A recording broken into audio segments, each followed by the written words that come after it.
जी कैफेट audit and assurance, audit को हमने डिफाइन कर लिया। Audit means to express an opinion whether financial statements give true and fair view और not and are prepared according to accounting standard. Assurance को भी हमने define कर लिया। Assurance mean confidence. कॉन्फिडेंस क्या कहला है, जो ऑडिटर प्रोवाइड करता है या प्रैक्टिशनर प्रोवाइड करता है। कोई एश्योरेंस इंगेजमेंट भी हमने पढ़ लिया, एक ऐसी इंगेजमेंट जिसके अंदर ऑडिटर क्या करता है, एश्योरेंस प्रोवाइड करता है। हाँ, high level reasonable positive assurance वाली लाइक ऑडिट इंगेजमेंट भी हो सकती है, और लिमिटेड लो लेवल या नेगेटिव एश्योरेंस वाली लाइक नॉन ऑडिट इंगेजमेंट भी हो सकती है। क्या कहला, लाइक रिव्यू ऑफ फोरकास्ट। ठीक हो गया। सो एश्योरेंस को हमने मतलब देख लिया, ऑडिट का मतलब देख लिया। हमने कल पढ़ी दो levels of assurance, reasonable positive high level, limited negative और लो लेवल। और हमने कल पढ़ा कि एक ऑडिटर गारंटी नहीं देता, ऑडिटर एश्योरेंस देता है, और एश्योरेंस भी एब्सोल्यूट 100% नहीं, क्या करता है, लेस देन 100% मीन रीजनेबल देता है। उसकी एक रीज़न हमने कल पढ़ ली थी कि ऑडिटर क्यों 100% एश्योरेंस नहीं देता, कि ऑडिट एविडेंस इसके पास कच्चे पक्के मीन परसुएसिव इन नेचर होते हैं रादर देन पक्के पक्के मीन कंक्लूसिव। ठीक हो गया। मीन सैंपल बेस्ड वर्क हम परफॉर्म करते हैं, 100% टेस्टिंग नहीं करते। दूसरी रीज़न तो ये देखिएगा heading, inherent limitations of audit, कि ऑडिटर क्यों 100% एश्योरेंस नहीं देता। उसकी रीज़न क्या है कि टाइम और कॉस्ट लिमिटेशन की वजह से ऑडिटर 100% एश्योरेंस नहीं देता। क्यों, एक साल की ट्रांजैक्शन अगर हम 100% चेक करें तो शायद 2-3 साल लग जाएंगे, और हमने 4 से 6 माह में एश्योरेंस देना होती है, तो इसलिए टाइम लिमिटेशन की सूरत में ऑडिटर 100% एश्योरेंस नहीं देता। क्यों, 100% चेकिंग नहीं कर सकता उतने टाइम के अंदर। 100% ट्रांजैक्शन को चेक करने के लिए हमें 2-3 साल काम करना पड़ेगा, तो स्टाफ अपना 2-3 साल एम्प्लॉय करना पड़ेगा, 2-3 साल का पे करना पड़ेगा। ऑडिट फ़ी हमारी बहुत थोड़ी होती है, वो हमें अलाउ नहीं करती कि हम 100% टेस्टिंग कर सकें। क्यों, हमने उस फ़ी के अंदर अपना मार्जिन और कॉस्ट भी कवर करना होती है। तो ऑडिट टाइम और कॉस्ट दोनों अलाउ नहीं करते कि हम 100% टेस्टिंग की तरफ जा सकें। तो ये क्या है, एक इनहेरेंट लिमिटेशन है, टाइम की, कॉस्ट की लिमिटेशन, जिसकी वजह से हम एब्सोल्यूट एश्योरेंस प्रोवाइड नहीं करते। आखिरी पॉइंट वही जो मिल गया हमें कि ऑडिट एविडेंस हमारे पास परसुएसिव इन नेचर होते हैं, कंक्लूसिव नहीं होते, तो इसलिए हम क्या करते हैं, रीजनेबल एश्योरेंस देते हैं। फिर कहता है फाइनेंशियल स्टेटमेंट्स के अंदर कुछ फिगर्स, कुछ अकाउंट बैलेंस ऐसे होते हैं जिनकी अंदर कोई जजमेंट एस्टीमेट इन्वॉल्व होती है। किसकी, कंपनी की, मैनेजमेंट की। जजमेंट एस्टीमेट इन्वॉल्व होती है किसकी, कंपनी की, मैनेजमेंट की। कहाँ पे इन्वॉल्व होती है, डेप्रिसिएशन। एसेट को 5 साल पे डेप्रिसिएट करना है, मीन रेट 20% पे डेप्रिसिएट करना है। 10 साल पे डेप्रिसिएट करना है, मीन रेट 10% पे डेप्रिसिएट करना है। ये जजमेंट एस्टिमेट किसकी है, कंपनी की, मैनेजमेंट की। अब ये वाकई ही एसेट 5 साल चलेगा, नहीं हो सकता है 3 सालों में ख़त्म हो जाए। वाकई एसेट 10 साल चलेगा, नहीं हो सकता है 6 सालों में ख़त्म हो जाए। वो तो जब तक 6 साल पूरे नहीं होंगे तब तक तो हमें नहीं पता चलेगा कि एस्टिमेट ठीक है या नहीं। क्या कहला है, तो हमें क्या करना पड़ता है, फिर वहाँ पे उसके अकॉर्डिंगली ही चलना पड़ता है। तो इसलिए ये एस्टीमेट पता नहीं ठीक है या नहीं। क्यों, 10 साल पे डेप्रिशिएट कर रही है मैनेजमेंट, अब 10 साल या तो वेट करें, देखें वाकई 10 साल चला है, डेप्रिशिएट ठीक हुआ है। हाँ, अगर 6 सालों में वो ख़त्म हो गया दिस मीन फिर ये डेप्रिसिएशन ठीक नहीं थी। तो इतना अरसा हम चलते नहीं हैं, तो इसलिए भी हम क्या करते हैं, एश्योरेंस 100% नहीं देते। क्यों, इनका हमें 100% एविडेंस नहीं मिला। एक कंपनी ने कस्टमर को वारंटी ऑफ़र की है। क्या ऑफ़र किया, वारंटी। एक IAS है, IAS 37 R2 में आप जाके पढ़ोगे। वो कहता है कि अगर कंपनी ने कस्टमर को वारंटी ऑफ़र की है तो कंपनी को क्या करना है, वारंटी प्रोविजन रिकॉग्नाइज करनी है। प्रूडेंस, फ्यूचर के खर्चे अगर पता चल जाएँ आज तो उनकी रिकॉर्डिंग आज होनी चाहिए ना। अगर फ्यूचर के खर्चे आज पता चल जाए तो उनकी रिकॉर्डिंग कब होनी चाहिए, आज होनी चाहिए। तो आपने अगर वारंटी कस्टमर को ऑफ़र की है तो फ्यूचर में वारंटी क्लेम आएंगे, मीन आपको खर्चा करना पड़ेगा, उसकी रिकॉर्डिंग आज करनी है। आज कैसे हम उसकी रिकॉर्डिंग करेंगे, एक एंट्री रिकॉर्ड करेंगे, warranty expense debit, warranty provision credit. Warranty expense debit, warranty provision credit, mean उसकी प्रोविजन रिकॉग्नाइज करनी। प्रोविजन लाइबिलिटी में चलेगी, खर्चा खर्चों में चला गया। क्या कहला है, अब ये कितनी अमाउंट से वारंटी प्रीमियम लिखनी है? एस्टीमेट पता नहीं कितने क्लेम आएंगे, तो मैनेजमेंट तुक्का ही लगाएगी जी कोई 2000 के क्लेम आ सकते हैं। एक दूसरा मैनेजर कहेगा नहीं 2000 नहीं 2200 के क्लेम आ सकते हैं। एक तीसरा मैनेजर कहेगा नहीं 1900 के क्लेम आ सकते हैं। अब ये क्या है? एस्टीमेट। जब तक क्लेम आ नहीं जाते पूरे साल के तब तक वेरीफाई नहीं होगा कि वाकई अमाउंट ठीक थी या नहीं थी। क्या ख्याल है? तो इसलिए भी कुछ इनहेरेंट लिमिटेशंस हैं, लाइक कुछ फिगर्स एस्टीमेट जजमेंट की बेस पर लिखी जाती हैं और वो एस्टीमेट जजमेंट कंपनी की मैनेजमेंट की होती है।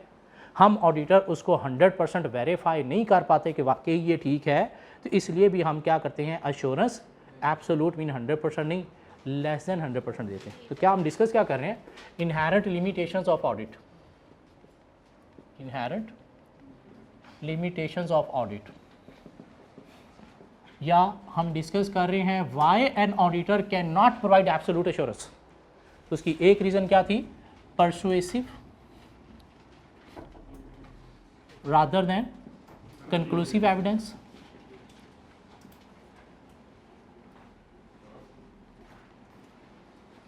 दूसरी reason time and cost limitation, तीसरी रीज़न एस्टीमेट या जजमेंट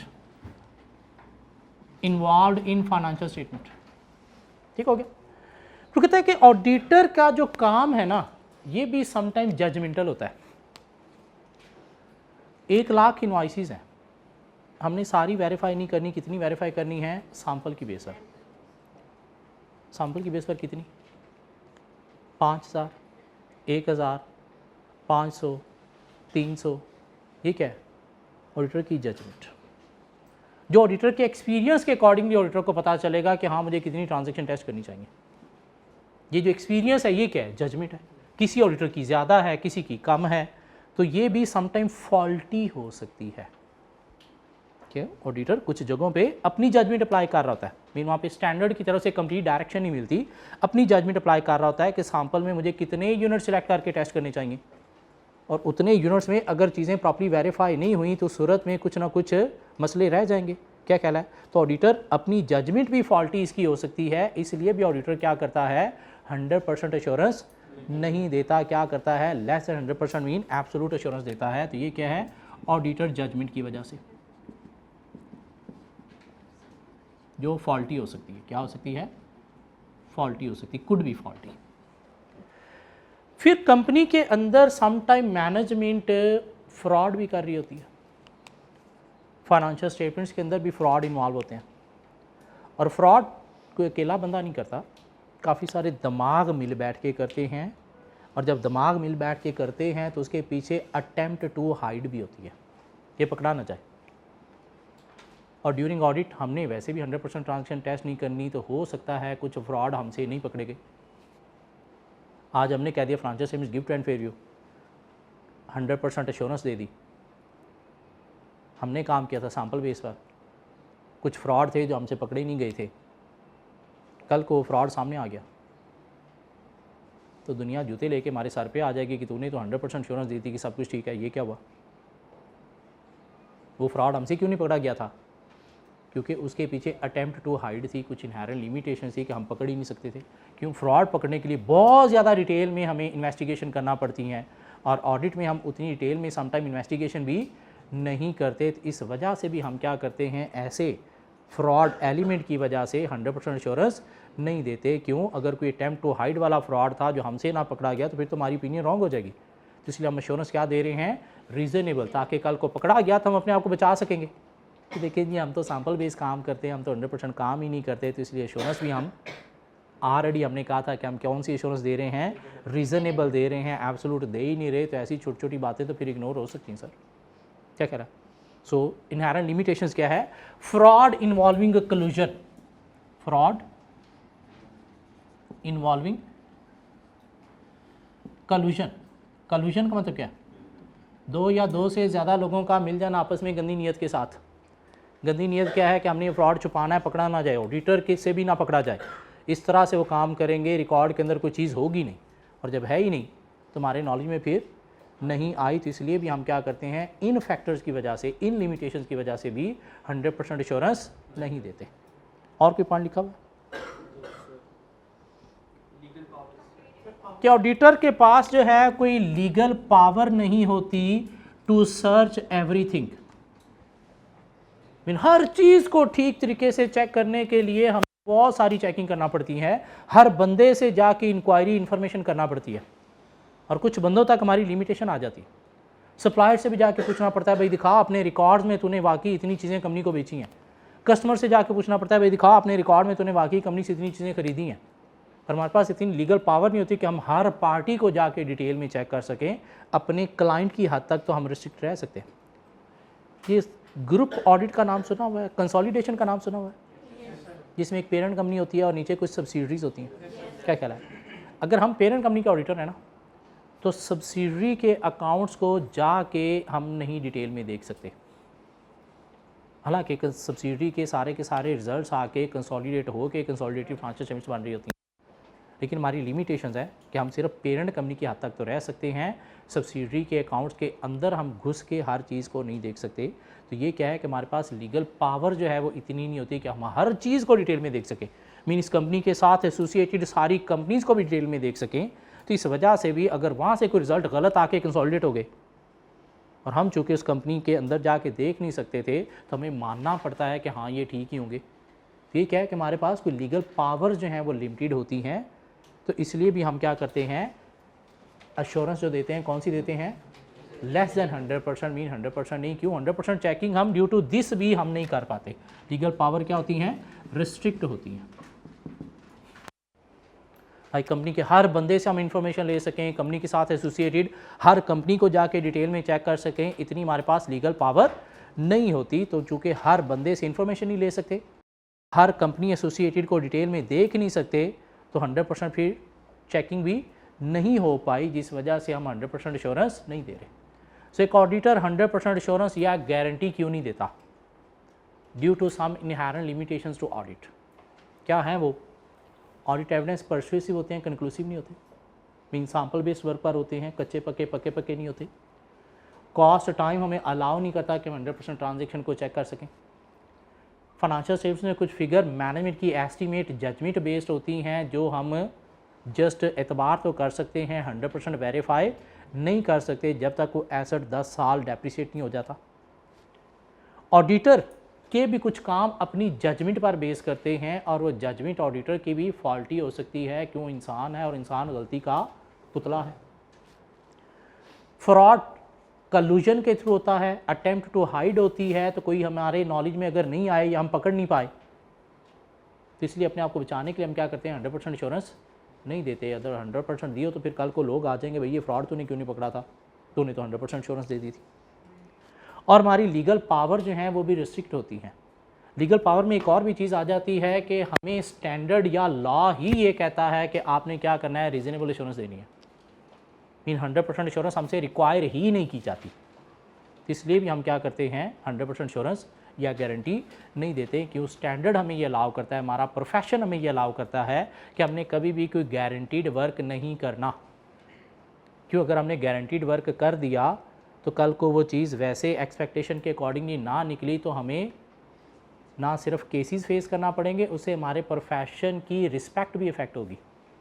क्यों, वो चीज़ें मीडिया में हाईलाइट की जाएंगी, ऑडिटर ने ये किया, चार्टर्ड अकाउंटेंट ने ये किया, मीन ये उसने 100% इंश्योरेंस दी थी, गारंटी दी थी, लेकिन ये चीज़ चेक नहीं की थी। क्यों, वो हम कर ही नहीं पाते। इसलिए भी हमारे पास लीगल पावर नहीं है कि 100% इंश्योरेंस या गारंटी दें या हर चीज़ को डिटेल में सर्च कर सके। सर अगर पेरेंट कंपनी ने ऑडिटर्स हायर किए हैं, अगर वो अलाउ कर दे तब तो हमारे पास लीगल पावर है। हाँ, अगर सब्सिडी के ऑडिटर भी हम हैं फिर हमारे पास लीगल पावर है। अदरवाइज सब्सिडी के ऑडिटर नॉर्मली और होते हैं, पेरेंट के ऑडिटर और होते हैं। तो पेरेंट कंपनी कर नहीं सकती क्या? पेरेंट कंपनी का ऑडिटर वहाँ पे जाके बहुत ज़्यादा डिटेल चेकिंग नहीं कर सकता। ज़्यादा से ज़्यादा आप उसका जो ऑडिटर है, जिसे कंपोनेंट ऑडिटर बोलते हैं, उसके साथ डिस्कशन के थ्रू तो चीज़ें डिस्कस कर सकते हो, लेकिन डिटेल जाके वेरिफिकेशन नहीं कर सकते। लेकिन सर सब्सिडी के डिसीजंस पेरेंट कर सकती है ना, तो अगर पेरेंट कंपनी कोई ऑडिटर को रख लेती है, हाँ। यही सब्सिडी का भी करेगा। हाँ, फिर तो इशू नहीं है, फिर इशू नहीं है। लेकिन समटाइम सब्सिडी किसी दूसरे कंट्री में है, वहाँ पे ऑडिटर कोई और हैं, तो हम वहाँ पे जाके नहीं कर सकते, तो ये कुछ लिमिटेशंस हैं। ठीक हो गया। या एसोसिएट भी एक चीज़ होती है, नाम सुना एसोसिएट का? एसोसिएट के अंदर हम कभी भी नहीं जा सकते। सब्सिडी के तो ऑडिटर से फिर भी हम डिस्कशन कर सकते हैं, एसोसिएट के अंदर हमारे पास कोई अथॉरिटी होती नहीं है। क्यों? एसोसिएट है क्या, इसकी मेन सब्सिडी तो नहीं है ना, मीन उतनी होल्डिंग नहीं है कि आप अपने डिसीजन उसके ऊपर इम्पोज कर सको। सब्सिडी पे फिर भी इम्पोज कर सकते हैं, एसोसिएट में नहीं कर सकते। तो वहाँ पे भी क्या आ गई, लीगल रिस्ट्रिक्शन आ गई जी। और कोई पॉइंट रह तो नहीं गया कि मैनेजमेंट हमें समटाइम सारी की सारी इन्फॉर्मेशन प्रोवाइड करती ही नहीं है। मीन हम कोई बात पूछ लें तो बता देगी, खुद से कभी भी अपने बिजनेस सीक्रेट या सारी डिटेल हमें नहीं बताती। तो उस वजह से भी कुछ चीज़ों का नॉलेज हमें प्रॉपर नहीं मिलता, मीन 100% नहीं मिलता। तो इसलिए भी हम क्या करते हैं, 100% इंश्योरेंस नहीं देते। ये कोई 5-6 पॉइंट्स हमें लिखने आने चाहिए, स्ट्रेट फॉरवर्ड टेस्ट किए जा सकते हैं, या कोई सिनेरियो भी इसके ऊपर बनाया जा सकता है। एक ऑडिटर ने कंपनी के फेवर में ओपिनियन दी, ओपिनियन देने के 3 माह बाद कंपनी के अंदर कुछ जो है वो फ्रॉड या मिस स्टेटमेंट फाइनेंशियल स्टेटमेंट्स में निकली। कुछ लोगों ने ऑडिटर को सू कर दिया डैमेजेस के लिए कि हमने आपकी ओपिनियन पर बेस करते हुए डिसीजन लिए थे, तो आप हमारे डैमेजेस पे करें। तो आप बताएं, क्या ऑडिटर को डैमेजेस पे करने हैं या नहीं करने, और नहीं करने तो क्यों नहीं करने? हम क्या करेंगे कि ऑडिटर प्रोवाइड ही क्या करता है, रीजनेबल एश्योरेंस। क्यों प्रोवाइड करता है reasonable assurance? Due to these inherent limitations. इसलिए ऑडिटर लाइबल नहीं है फॉर ऑल डैमेजेस। थोड़ा और आगे चलें। हमने कल बात की एश्योरेंस के 2 लेवल हैं, रीजनेबल पॉजिटिव हाई लेवल जो ऑडिट में दी जाती है, और लिमिटेड नेगेटिव या फिर लो लेवल जो हम नॉन ऑडिट इंगेजमेंट्स में देते हैं। ये जो नॉन ऑडिट इंगेजमेंट्स है ना, इसकी कुछ टाइप्स हैं। नॉन ऑडिट इंगेजमेंट्स की कुछ टाइप्स हैं।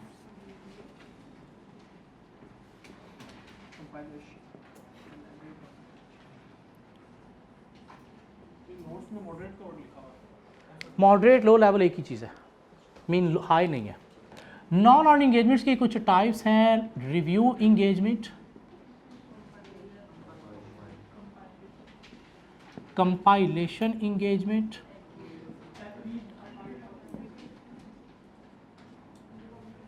And agreed upon procedures.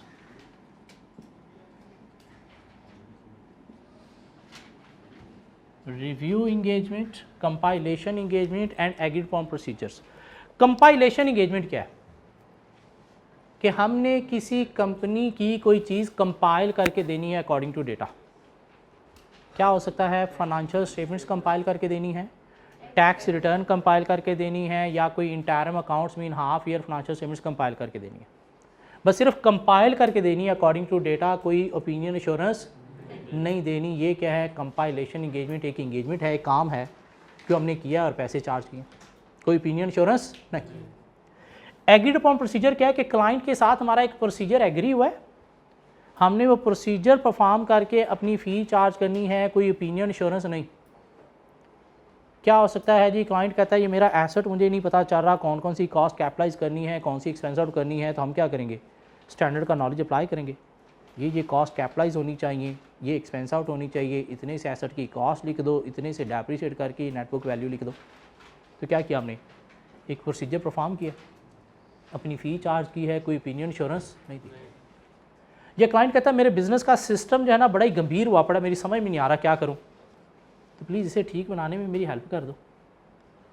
हम क्या करेंगे, जाके उसके सिस्टम को रिव्यू करेंगे, उसके अंदर देखेंगे क्या क्या मसले हैं वो हाईलाइट करेंगे, और क्लाइंट को बताएंगे कि मसले ऐसे ऐसे तो रिजॉल्व कर ले।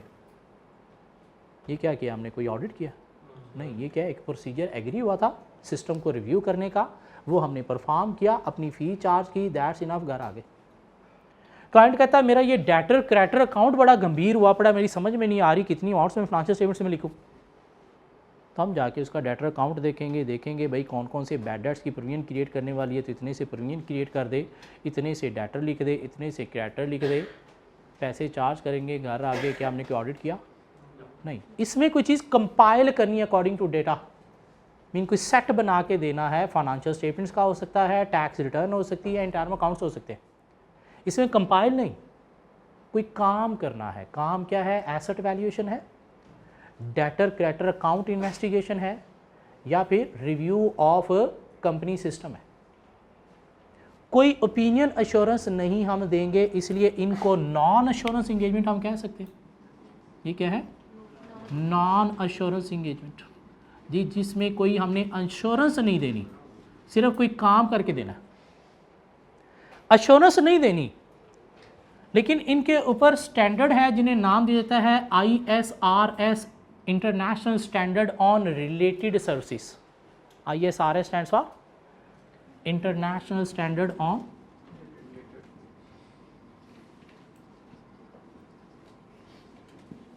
Related services.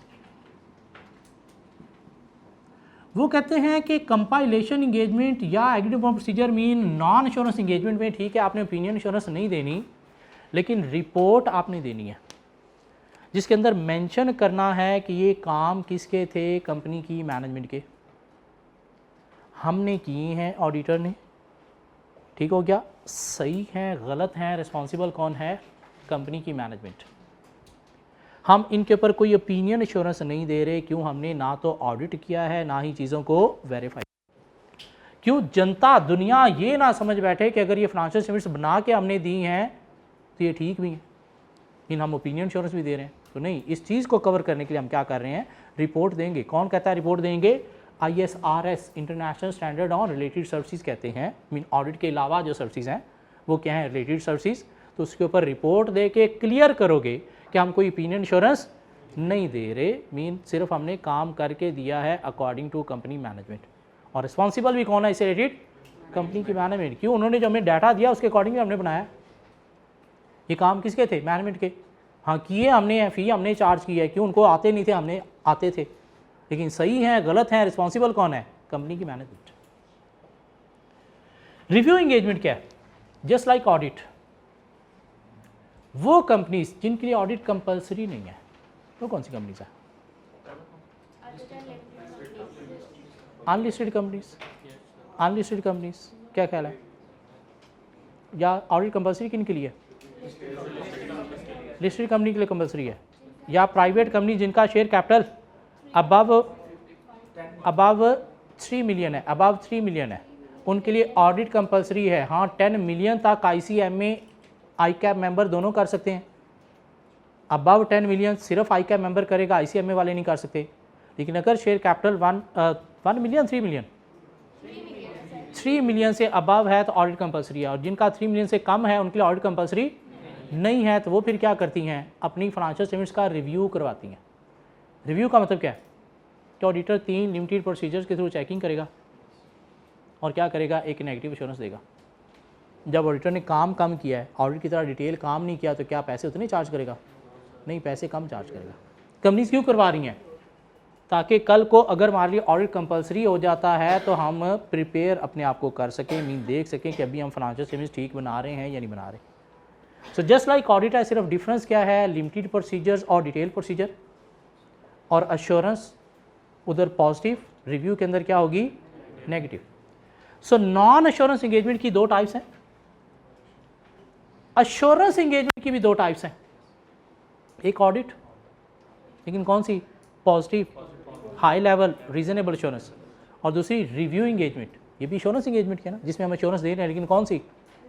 नेगेटिव, लिमिटेड या लो लेवल।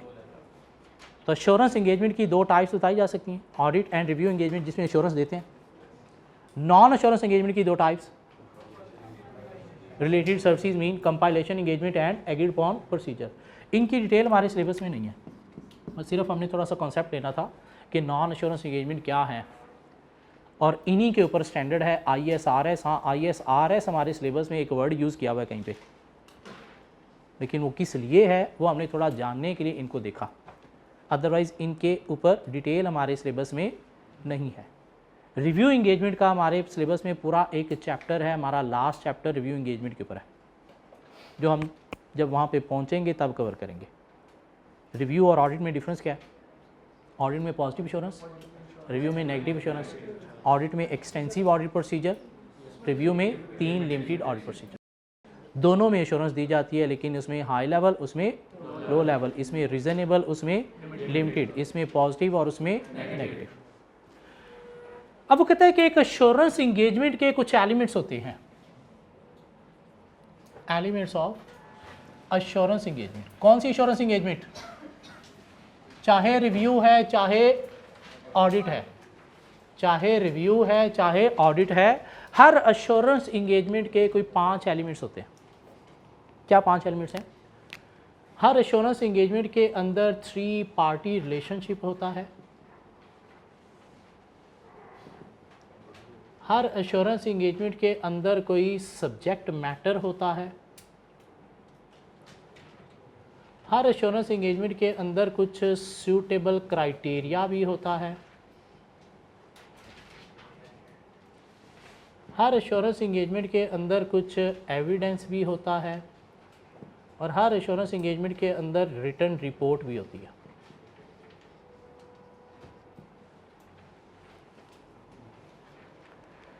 एक ऑडिटर जो भी काम करता है, एक ऑडिटर जो भी काम करता है उसे वो लिख लेता है। एक कंपनी का ऑडिट एक्सेप्ट करने से पहले आपने कुछ चीज़ें देखनी है, मेरे पास टाइम है या नहीं, स्टाफ है या नहीं, स्किल्स हैं या नहीं, क्लाइंट की integrity mean audit risk high है या लो है, ये सब कुछ ऑडिटर को लिख लेना है। ऑडिट एक्सेप्ट करने के बाद आपने प्लानिंग की, उसमें क्या क्या रिस्की एरियाज़ हाईलाइट किए, इस ऑडिट स्टाफ मेंबर को कौन कौन सा एरिया आपने असाइन किया चेक करने के लिए, ये सब कुछ आपने लिख लेना है। अकाउंटिंग सिस्टम, कंट्रोल सिस्टम का आपने नॉलेज लिया, कहाँ से लिया? कंपनी की फाइलों फोल्डर से पढ़ के लिया या कंपनी के स्टाफ से पूछ के इंक्वायरी करके लिया? किस स्टाफ से आपने क्या नॉलेज लिया, किस फाइल से आपने क्या नॉलेज लिया, ये सारा नॉलेज भी आपने लिख लेना है। वॉक थ्रू टेस्ट आपने परफॉर्म किया, हर एरिया की एक दो ट्रांजैक्शन टेस्ट की, कब की, किस टाइम पे की, किस बंदे ने की, उसके क्या रिजल्ट्स निकले, ये सब कुछ आपने लिख लेना है। कंट्रोल सिस्टम को आपने इवैल्यूएट किया, आइदर स्ट्रॉन्ग या वीक, किन बेसिस पर स्ट्रॉन्ग इवैल्यूएट किया, किन बेसिस पर वीक इवैल्यूएट किया, सब आपने लिख लेना है। टेस्ट ऑफ कंट्रोल आपने परफॉर्म किए, किस एरिया की कितनी ट्रांजैक्शन आपने चेक की, टोटल कितनी थी, किस बंदे ने चेक की, किस डेट टाइम पे चेक की, उनके क्या रिजल्ट्स निकले, वो सब कुछ आपने लिख लेना है।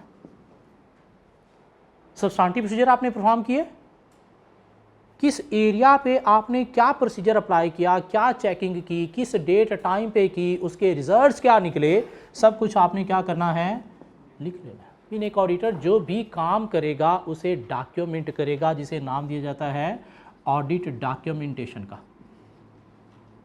ऑडिट डॉक्यूमेंटेशन, या इसे वर्किंग पेपर का नाम भी दिया जाता है कि एक ऑडिटर जो भी काम करेगा उसके क्या प्रिपेयर करेगा, वर्किंग पेपर प्रिपेयर करेगा। ना सिर्फ प्रिपेयर करेगा, नेक्स्ट 5 साल तक इसे अपने पास रिकॉर्ड में सेव भी रखेगा। क्यों? क्यों? आपने कंपनी की फेवर में ओपिनियन दी या कंपनी के अगेंस्ट ओपिनियन दी, 2 साल बाद कोई बंदा उठ के आ गया कि तेरी फ्लॉ ओपिनियन रॉन्ग थी, आप कैसे जस्टिफाई करोगे ठीक थी? ये वर्किंग पेपर अपने खोल के उसके आगे रखोगे कि रास्कल ये देख मैंने ये काम किया, ये प्रोसेस किए, ये रिजल्ट्स निकले, बेस पर ये ओपिनियन है, तो तू बता दे कैसे गलत है।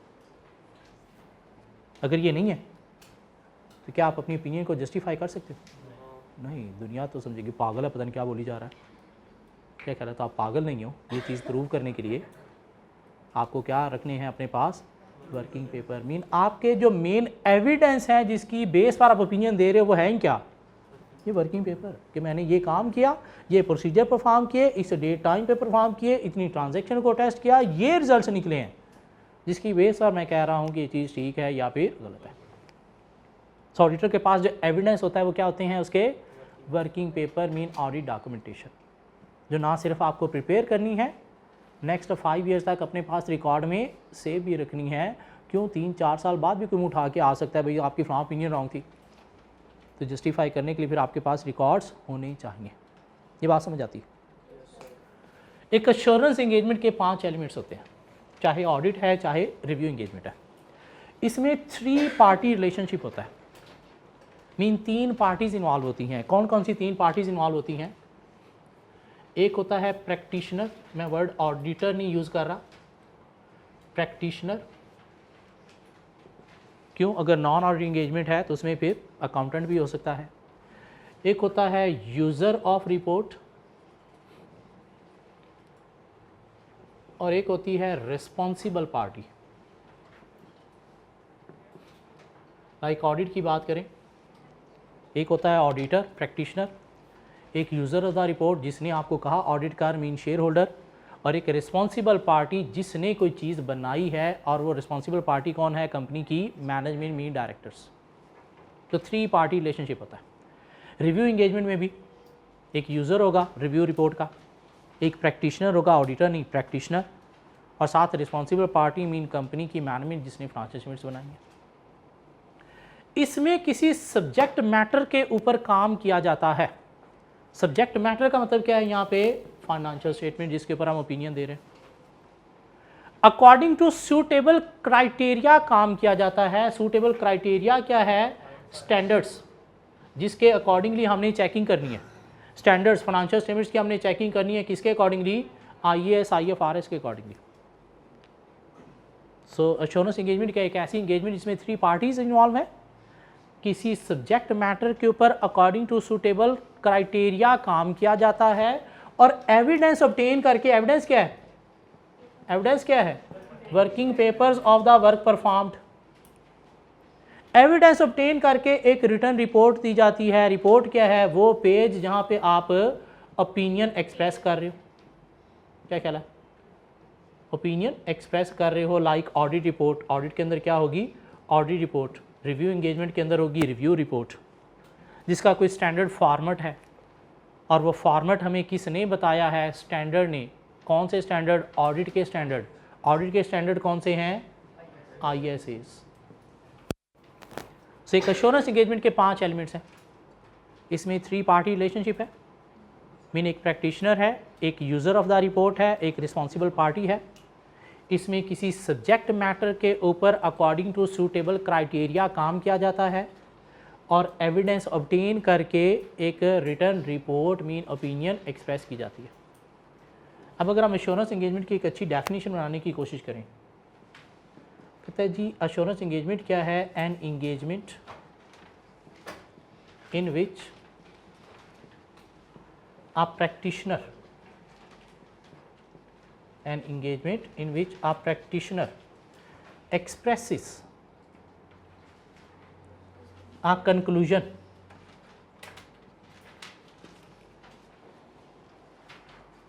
on subject matter based on suitable criteria.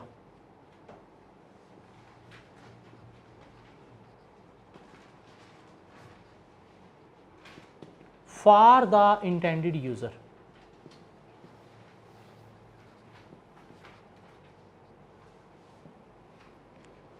Assurance engagement क्या है?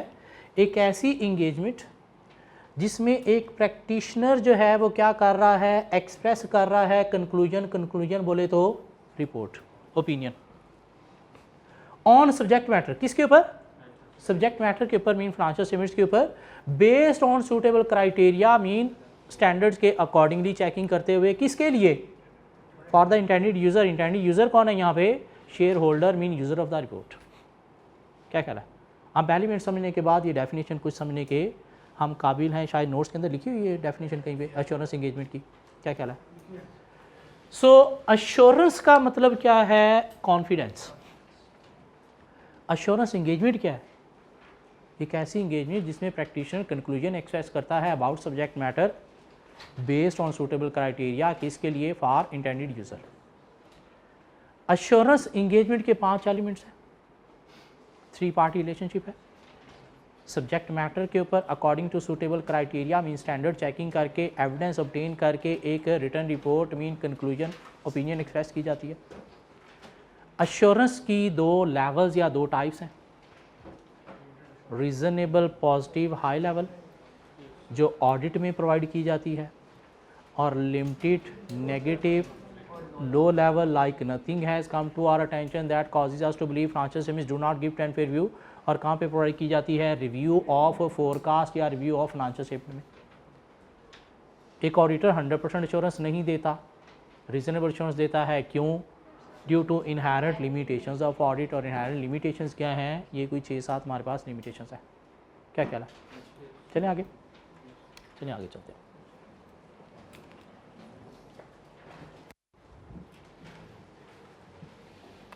ये 5 एलिमेंट्स पास में एग्जामिनर एक दफ़ा 5 नंबर के लिए टेस्ट कर चुके हैं। इनहेरेंट लिमिटेशंस पास में कोई 2-3 दफ़ा टेस्ट हो चुकी हैं। Types of assurance, level of assurance भी पास में कोई 1-2 दफ़ा टेस्ट हो चुके हैं। Straight forward. ऑडिट के पेपर को देखा जाए तो पिछली कोई 6 अटैम्प्ट से एग्जामिनर ने एक रूटीन पकड़ी हुई है। कोई 18 से 24 मार्क्स इसमें स्ट्रेट फॉरवर्ड टेस्ट हो रहे हैं रटा, बाकी सिनेरियो बेस्ड टेस्टिंग हो रही है। इन आप माइंड में रखो कि कोई 20 नंबर जो है वो स्ट्रेट फॉरवर्ड रटा टेस्ट होगा, बाकी सिनेरियो बेस्ड क्वेश्चन के ऊपर हमें नॉलेज अप्लाई करना होगा। हम वो सिनेरियो बेस्ड आगे चैप्टर 3 से ऑनवर्ड आएगा। अभी चैप्टर 1-2 जो है वो मेनली बेस कर रहा है रटा के ऊपर। कोई सिनेरियो आता भी है तो उसके अंदर 80% जो है वो क्रैमिंग ही लिखी जाएगी। तो इसलिए ये चीज़ों को मैंने शॉर्ट कर दिया। कोई 300-350 पेजेस की आई कैप बुक को मैंने 130 पेजेस में शॉर्ट कर दिया। तो इनको और शॉर्ट हम नहीं कर सकते, इतना हमें प्रिपेयर करना पड़ेगा। अब रटा हाफ्ज़ों वाला रटा नहीं लगाना हमने। क्या करना है? एक हेडिंग पड़ी है, उसके नीचे 7 पॉइंट थे, इनको एक दफ़ा रीड करना है, आंखें बंद करके रिपीट करना है। 3 रिपीट होंगे, 4 नहीं होंगे। फिर दोबारा रीड करना है, आंखें बंद करके रिपीट करना है। अब 5 रिपीट हो जाएंगे। फिर एक दफ़ा रीड करना है, आंखें बंद करके देखोगे 7 रिपीट हो जाएंगे। अब एक कॉपी पेन उठाना है, उस पर लिख देना है। ज़रूरी नहीं वर्डिंग यही हो, अपनी वर्डिंग में लिखा जा सकता है। इससे क्या हुआ? ये रटा लग गया। 2 घंटे बाद पता चलेगा फिर भूल गया, वेरी नेक्स्ट डे भी भूल गया, 2 घंटे बाद ही भूल गया। तो क्या करना है? अपना ये लिखा हुआ सिर्फ यूँ सामने लाना है। 2 लाइनें पढ़ोगे, बल्कि आधी लाइन पढ़ोगे, बाकी ऑटोमेटिकली दिमाग में आ जाएगा, अच्छा ये बात ही बनता। अगले दिन क्लास में आने से पहले फिर भूल गया। मेरे आने से पहले बस यूँ एक दफ़ा देखना है, दिमाग में फिर ऑटोमेटिकली आ जाएगा। और यूँ 4 से 5 दफ़ा अगर हम पूरे सेमेस्टर में सामने ले अपना लिखा हुआ, तो फिर पेपर तक भूलेगा नहीं। अगर ये हमने लिखा नहीं, बुक के अंदर ही रहेगी चीज़ें, तो बाद में जब भूलेंगी तो रिवाइज़ करने के लिए फिर उतना ही टाइम लगेगा जितना पहली दफ़ा लगा था। क्यों? पढ़ी हुई चीज़ भूल जाती है, लिखी हुई चीज़ नहीं भूलती। तो इसलिए हमने इस पेपर को पढ़ के नहीं, लिख के पास करना है। तो इसलिए प्लीज़ इसका एक सेपरेट रजिस्टर बना लो, जिसके ऊपर डेली का काम जो भी आप लर्न कर रहे हो वो भी आप लिख रहे हो, और आगे जो सिनेरियो बेस्ड क्वेश्चन हम प्रैक्टिस करेंगे, जो आपको हाथ से लिखना पड़ेंगे एज ए असाइनमेंट, वो भी उसी रजिस्टर के अंदर ही लिखे जाएंगे।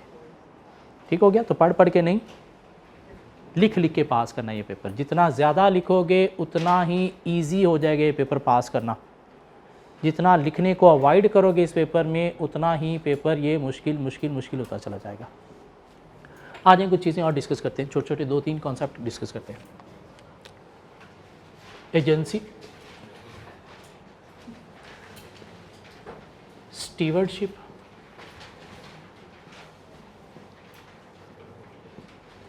And accountability.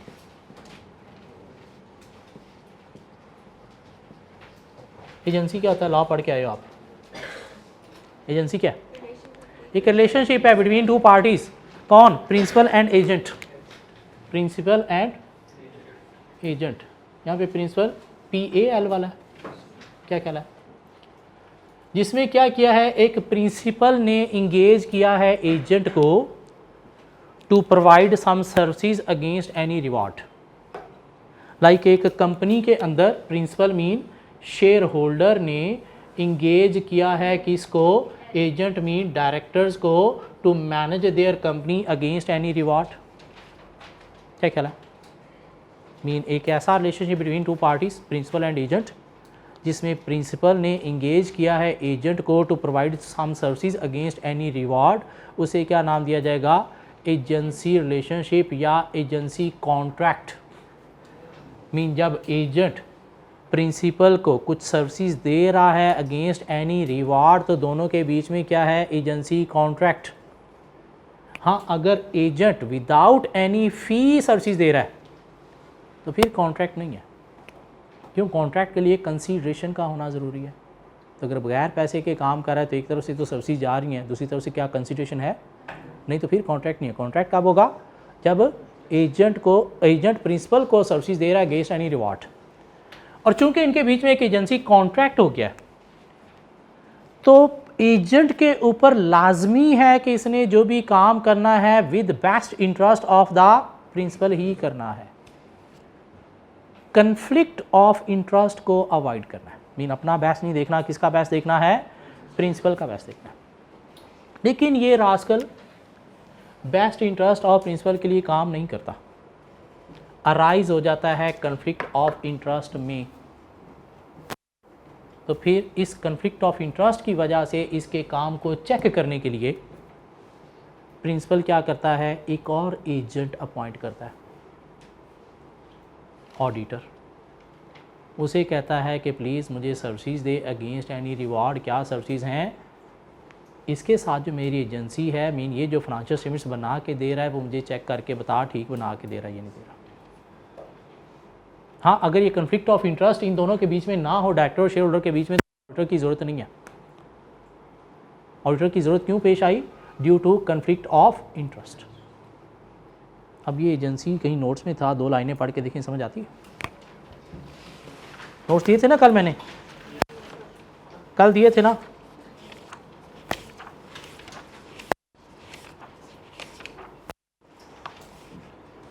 एजेंसी पढ़ के देखें, समझ आती है?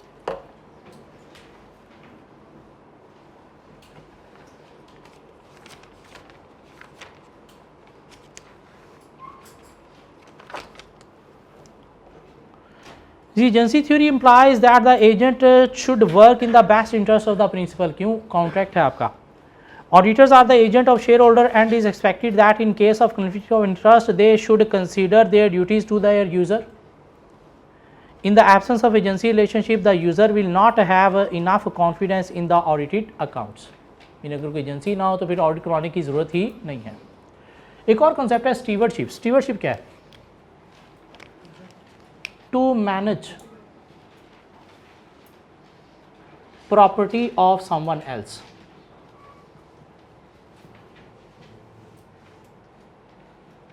मीन किसी की प्रॉपर्टी को मैनेज करना, ये क्या है? स्टीवर्डशिप।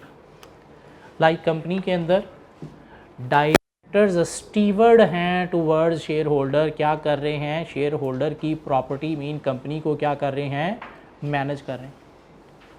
अब ये मैनेज सही कर रहे हैं या नहीं कर रहे?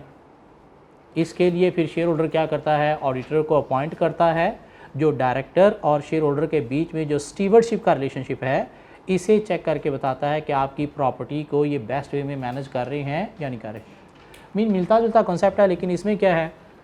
प्रिंसिपल एजेंट का कॉन्सेप्ट। इसमें प्रिंसिपल एजेंट का वर्ड नहीं है, इधर क्या है? डायरेक्टर्स स्टीवर्ड हैं, मीन मैनेज कर रहे हैं प्रॉपर्टी ऑफ किसकी? ऑनर मीन शेयर होल्डर की। तो अगर ये प्रॉपर्टी को ठीक मैनेज नहीं कर रहे तो कौन चेक करके बताएगा? शेयर होल्डर को ऑडिटर चेक करके बताएगा। इसलिए वो क्या करते हैं? ऑडिट करवाते हैं। इस तरह से एक और कंसेप्ट है अकाउंटेबिलिटी। इसका क्या मतलब है? इसका क्या मतलब है? आंसरेबल। डायरेक्टर कंपनी मैनेज कर रहे हैं किसकी? शेयर होल्डर की। तो डायरेक्टर जो भी डिसीजन लेंगे उसके लिए क्या है? अकाउंटेबल हैं, आंसरेबल हैं। किसको? शेयर होल्डर को। कंपनी के फाइनेंस को मैनेज करना है, कंपनी की इनकम एक्सपेंसेस को मैनेज करना है, ये डिसीजन कौन ले रहे हैं? डायरेक्टर्स। तो इनकी अकाउंटेबिलिटी को चेक करने के लिए इनके ऊपर क्या इंपोज किया गया है? ऑडिटर, जो बताएगा कि वाकई ही ये अकाउंटेबिलिटी अपनी प्रॉपर्टी शो कर रहे हैं या नहीं कर रहे। इसलिए डायरेक्टर को जो भी डिसीजन लेना है वो बेस्ट इंटरेस्ट ऑफ प्रिंसिपल के लिए लेना है। क्यों? ये क्या है? उसके लिए अकाउंटेबल है। आइए भी पढ़ते हैं स्टीवर्डशिप क्या है। Stewardship refers to the obligation of looking after the asset with care and caution. Mean किसी की प्रॉपर्टी एसेट को मैनेज करना विद केयर एंड कॉशन, एहतियात के साथ। The person who manage the asset of the owner is called steward, mean director steward हैं towards owner, mean share holder जिसकी property manage कर रहे हैं। The steward director should take the action in the best interest of the share holder. क्यों? Director steward हैं honour share holder की तरफ, तो जो भी इंटरेस्ट लेना है, जो भी डिसीजन लेना है वो शेयर होल्डर के बेस्ट में लेना है। क्यों? उसकी प्रॉपर्टी को आप मैनेज कर रहे हो, अपनी नहीं। There may be a conflict of interest between the directors and share holder, mean अपना बेस्ट देखना शुरू कर देते हैं director. Therefore the director want financial statements audited by an independent party to enhance the credibility. Directors want या share holder want? Share holder want कर लें please, share holder want कर लें, डायरेक्टर्स नहीं। Therefore the share holder want financial statements audited by independent party to enhance the credibility. The independent auditor reduce the shareholder mistrust of the director. Accountability, management and directors are responsible to the shareholder for their action and decision, mean answerable हैं। To show their accountability, directors and management prepare financial statement, और अपनी accountability show करने के लिए क्या करते हैं? financial statements prepare भी करते हैं और उसका ऑडिट भी करवाते हैं, ताकि अपनी अकाउंटेबिलिटी प्रॉपर्ली शो कर सके कि हमने जो भी डिसीजन लिए हैं best interest of the share holder या कंपनी ही लिया। ये कुछ छोटी छोटी 3 डेफिनेशन है। बड़ा पुराना अरसा हो गया एग्जामिनर ने कभी टेस्ट किए हो, इन पिछले कोई 6 सालों में तो नहीं टेस्ट हुई, लेकिन सिलेबस के अंदर है। ICAP बुक में भी कोई आधा पेज है इनके ऊपर। तो ये 2-2, 3-3 लाइनों में हमें डिफ़ाइन करनी आनी चाहिए, ताकि अगर कोई 1-2 नंबर के लिए भी कोई डेफिनेशन टेस्ट होती है तो हम लिखने के काबिल हों। 1-2 नंबर बड़े इम्पॉर्टेंट हैं 48, 49 से 50 में कन्वर्ट करने के लिए। सो क्या अभी तक हमने पढ़ लिया है? हमने कुछ डेफिनेशंस पढ़ी हैं ऑडिट प्रोसेस के अंदर से। Walk through test, test of control, substantive procedure, interim audit, final audit. इसके अलावा हमने क्या पढ़ लिया? अश्योरेंस क्या है? अश्योरेंस की 2 टाइप्स या 2 लेवल। एक ऑडिटर 100% अश्योरेंस क्यों नहीं देता? इनहेरेंट लिमिटेशंस ऑफ ऑडिट क्या है? अश्योरेंस इंगेजमेंट का मतलब क्या है? अश्योरेंस इंगेजमेंट की 2 टाइप्स, ऑडिट रिव्यू और एक अश्योरेंस इंगेजमेंट के 5 एलिमेंट्स। और हमने क्या पढ़ लिया? एजेंसी क्या है, स्टीवर्डशिप क्या है, अकाउंटेबिलिटी क्या है। कल इसके अंदर इस तरह के 2-3 छोटे छोटे टॉपिक्स और हैं, वो कवर करेंगे। आज जो मेन टॉपिक है इस चैप्टर 1 के अंदर वो है हमारे पास कंपनी एक्ट। इन कंपनी एक्ट के अकॉर्डिंगली ऑडिटर के ऊपर क्या रिस्ट्रिक्शंस हैं वो पढ़ेंगे, क्यों उसमें से सिनेरियो बेस्ड क्वेश्चन अपीयर होता है, उसके बाद उसकी प्रैक्टिस में चलेंगे। भाग जाओ, कल मिलते हैं।